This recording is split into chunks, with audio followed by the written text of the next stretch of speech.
Hetal college campus में बैठी थी। जब उसके क्लास पूरे हुए तो वह अपनी सहेली के साथ बातें कर रही थी। उसे रास्ते से जाते समय गायत्री दिखी। गायत्री को आवाज दी, गायत्री इधर आओ। हेतल की आवाज सुनते ही गायत्री हेतल के पास गई। दोनों बातें करने लगी। बातचीत के दौरान अचानक हेतल को याद आया कि उसने सुना है कि सुमन ने आत्महत्या कर ली है। इस बारे में गायत्री से जानना चाहा। सुमन, हेतल और गायत्री दोनों की यह बचपन की सहेली थी। गायत्री और सुमन दोनों एक दूसरे की पड़ोसी थी। हेतल दूसरे गांव में रहती थी। भले ही सुमन की 3 बार शादी की गई, लेकिन उसने आत्महत्या क्यों की? ऐसा सवाल हेतल के मन में आया। दरअसल वह अपनी प्यारी सहेली की आत्महत्या से बेहद दुखी थी। सुमन 9वीं कक्षा में थी तभी उसकी पहली शादी हुई थी। सुमन देखने में बहुत सुंदर थी। वह होशियार, शालीन और भविष्य के सपनों में रंगने वाली लड़की थी। उसने अपने जीवन में कई सपनों को चित्रित किया था, पर घर के लोगों ने उसकी जबरदस्ती से शादी करवा दी। हेतल के पास इतने सारे सवाल थे कि वो नहीं जानती थी कि गायत्री से कैसे पूछूं, लेकिन हर बात की सच्चाई जानना चाहती थी। और आखिर में गायत्री से पूछा कि सुमन ने आत्महत्या क्यों की। एक क्षण के लिए गायत्री चुप हो गई। जल्दी से उसके मुंह से शब्द नहीं निकल रहे थे।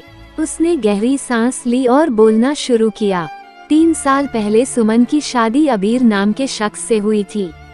वास्तव में उसकी बहुत अच्छी गृहस्थी चल रही थी।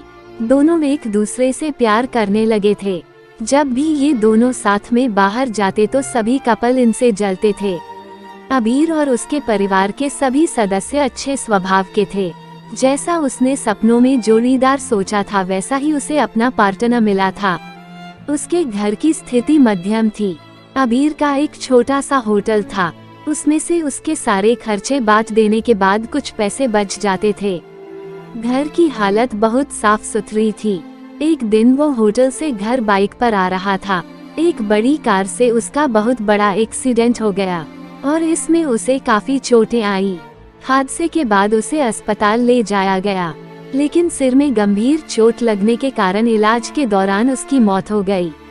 सुमन को बहुत दुख हुआ, लेकिन उसके ससुराल वालों को गलतफहमी थी कि अबीर की दुर्घटना सुमन की वजह से हुई, वह अपशकुनी है, ऐसा उनको लगता था। उनमें से कोई भी उसे समझ नहीं पाया। अबीर के जाने के बाद कुछ दिनों के भीतर ही सुमन को घर से निकाल दिया गया। उसे घर से बाहर निकालने के बाद वह मायके गई और कुछ दिन मायके में ही रही।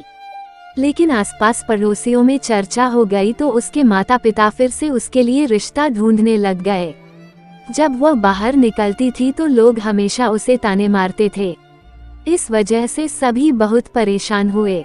ऐसे में उन्होंने जल्दी जल्दी में अमोल से शादी करवा दी।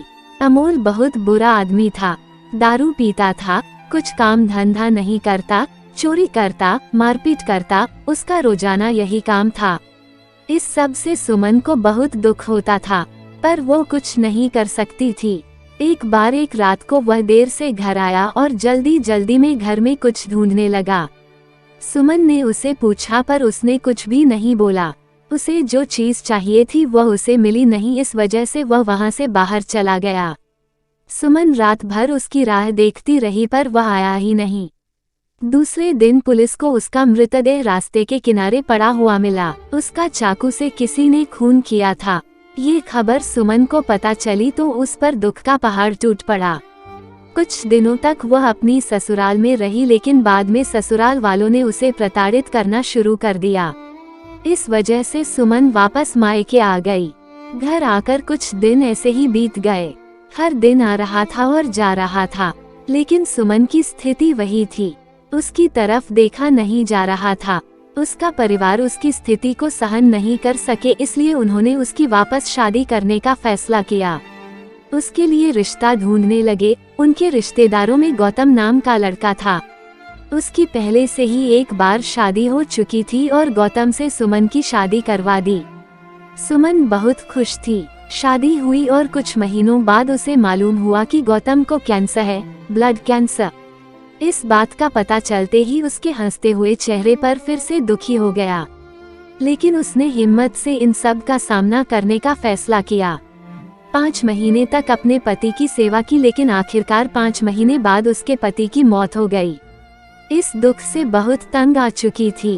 कुछ दिन बीत गए, लेकिन बाद में ससुराल वालों ने उसकी जिम्मेदारी लेने से इनकार कर दिया। उसे घर से निकाल दिया। उसके बाद वह फिर मायके चली गई, लेकिन उसके माता पिता, उसके भाई भाभी ने भी उसे घर में आने नहीं दिया। सभी तरफ से रास्ते बंद हो चुके थे उसके लिए। उसे उम्मीद की कोई किरण नजर नहीं आ रही थी। अंत में उसने खुद को खत्म करने का फैसला किया, उसका जीवन समाप्त कर दिया। सुमन की यह कहानी सुनकर हेतल की आंखें आंसुओं से भरकर बह रही थी। पूरा दिन वह सुमन के बारे में सोचती रही। क्या इन तीनों घटनाओं में बेचारी सुमन का कोई भी दोष था? क्या उसके माँ बाप को सिर्फ उसकी शादी कर उसे हर बार किसी के पास भेज देना सही था? वो उसे अपने पैरों पर खड़ा करने की कोशिश भी कर सकते थे। सच कहो तो हेतल की जान उसकी बदनसीबी ने नहीं, उसके परिवार की, उसके आसपास के लोगों को छोटी सोचने ली है। वो बेचारी मनहूस नहीं, बदनसीब थी, क्योंकि उसके आसपास ऐसी सोच रखने वाले लोग थे। आशा करती हूँगी कि आपको ये कहानी पसंद आई होगी। इस कहानी पर आपकी क्या राय है, कमेंट करके जरूर बताइए। कहानी पसंद आई हो तो लाइक और शेयर करना बिल्कुल ना भूलिए। चैनल पर नए हो तो चैनल को सब्सक्राइब जरूर कीजिए। कहानी सुनने के लिए आपका बहुत बहुत धन्यवाद।